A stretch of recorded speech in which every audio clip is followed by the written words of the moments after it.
all writers are vain, selfish, and lazy, and at the very bottom of their motives lies a mystery. Writing a book is a long, exhausting struggle, like a long bout of some painful illness. One would never undertake such a thing if one were not driven by some demon whom one can neither resist nor understand. George Orwell. You're listening to Writing Roots, brought to you by Aspen House Publishing. Welcome to Writing Roots. I'm Lee Hull. And I'm Lee Esses. Today we are talking about how you, as a human being, interact with other human beings in the writing world. So this is going to be more writer-to-writer interactions rather than the writer-to-reader that we've covered for the last several episodes. This includes participating in established writing communities as compared to trying to generate your own following in community. The examples that come to mind for this episode that will help kind of guide our discussion are from two long-time, well-established, and traditionally published authors, both of whom absolutely trashed the self-publishing route. Well, self-publishing is just for people who can't make it in the big world, right? That was their stance, and it is completely, utterly wrong.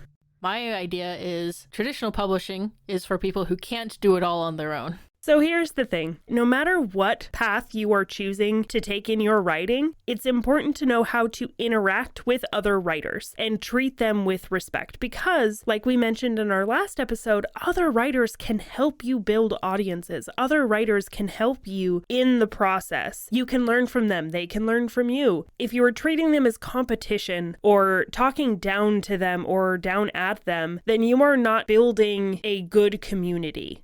If you think of some of the really good examples of people who are active on social media and these authors that we really enjoy, I don't particularly enjoy Neil Gaiman as his writing, but I love what he's done for the community. I love seeing his name and how he supports people when they're like, hey, I only had 2 people attend my book signing today. He goes, you know what? We didn't have anybody, so you're 2 up on us. Keep going. These kinds of interactions that are just wholesome and positive make me adore this human being, even though I'm not reading his books. When you are approaching this writer-to-writer relationship, it is important to remember that authors are also human. They are likely going to say some stupid things or behave badly at some point in time. If you are the person who slipped up, who said something that could be misinterpreted and you just didn't mean to, come out, acknowledge it, and move on. It doesn't need to become a big deal if you go, you know what, I realize that could have been really terribly interpreted, so I apologize. What I meant was this, and I totally respect these people because of it. Part of why all of the examples that we've had so far this month are examples of misbehaving is because the authors didn't apologize, or they didn't apologize correctly. Some of them came out with a quote-unquote apology. Well, I'm sorry, but my PR company released this information, not me. It's not my fault. So when you make a mistake, if you make a mistake in this public space, make your apology sincere. If you get backlash for something, take it as a sign that you need to reflect on something, that you need to take a look at yourself and take a look at the situation and see, is there something that you honestly did wrong? And if you don't think there is, just don't. Don't try to make a fake apology. People recognize sincerity. And if you don't feel like you have to apologize for it, giving a fake apology will do a lot more harm than just letting time pass, letting it go. Things move very quickly in the social media realm. The other worst thing that they can do is to double down as soon as they become opposed on whatever it is. If you're afraid of making an apology because you think it'll make you look smaller, it'll make you look like a worse person, I promise it's going to do more good things than harm if you are sincere in your apology. In so much of this I've seen, I think especially with those 2 authors that we talked about in the examples, it's because there is so much more pressure for authors to have a social media presence. Both of those authors had well-established careers long before social media became a thing, but now they are being encouraged to have one for marketing because publishers know TikTok is a great space to find readers, and they're getting in trouble because they don't understand the market that they're stepping into when they are getting on TikTok, and they start to say really dumb things. The sheer quantity of content that is demanded of authors to make in order to be relevant and to get more than a couple hundred views on the TikTok is absolutely insane to me. It's often a lot more demanding than writing the book itself, especially if you are compelled as an artist to write a book, but you are compelled by the need to eat to market your book. But with this high demand for consistent content, unless you have a team behind you helping come up with ideas, it can get exhausting and easy to start talking about things. It's pretty popular to talk about current events in the writing world. Soon, these authors start getting ideas and thinking. It's also very easy to not do your research. To see an opinion online and go, you know what, a lot of people right now are just hating on self-publishing. I haven't really done my research. I've always been a traditional publisher. I'm just going to hate on self-publishing too. Not a good plan. You're better off interacting with other authors and doing an unboxing video. Simple, easy, keeps your numbers up, helps promote people that you want to support. In general, you want to avoid talking down about anything in particular, especially other writers. That's where the problem came in for these two authors, is that they had this idea that, of course, everyone agrees with me because I'm right, because I have this well-established career that was only possible through traditional publishing. And so, of course, anybody who tries to do self-publishing is only doing it because they failed at traditional publishing. When, because these authors have long careers, they got their start in a completely different market, and they have not done any work to find out what it's like now.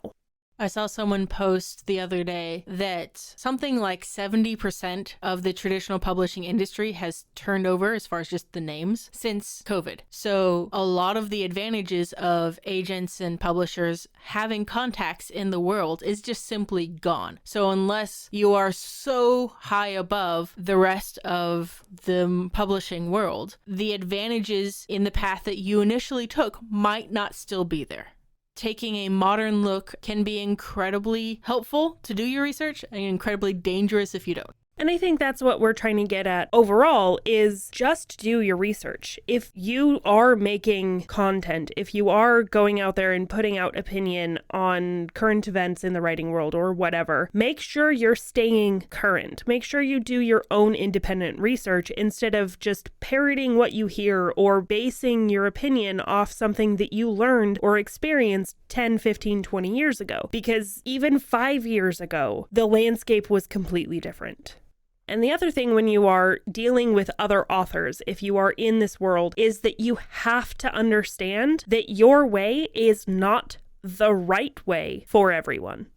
The very last episode we did in January was a this or that episode. It was to show how many different ways someone can be a successful author.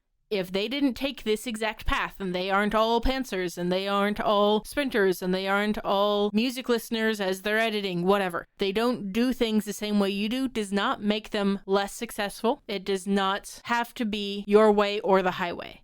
Understanding that traditional publishing is not for Lee S's, but it might be for Lee Hull. That's perfectly okay. That does not make someone less because their path is taking them a different direction. We also see a lot of finger pointing, and I know it feels like we're doing a lot of that this whole month, of finger pointing at, look at this bad example, look at that terrible person.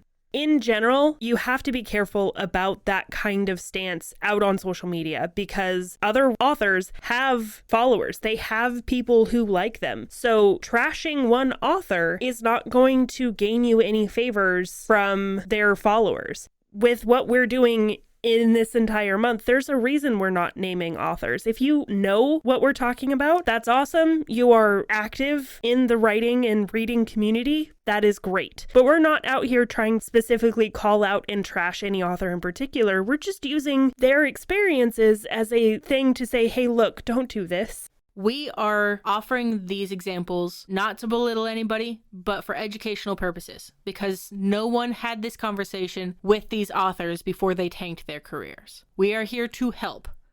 I feel like we just kind of keep saying the same thing over and over this month, which is just be a decent human.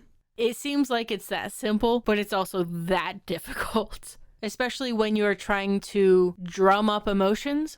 In general, you're best off approaching other authors in the writing space in order to uplift them, in order to help them out, in order to at least politely nudge them in the right direction. If you're not going to be a decent human being, just close the laptop, get out a pen and paper, and Write selfishly. If you have a question or comment for our hosts or a topic you'd like us to cover, send us an email at writingroots@aspenhousepublishing.com or find us on Facebook by searching for Aspen House Publishing.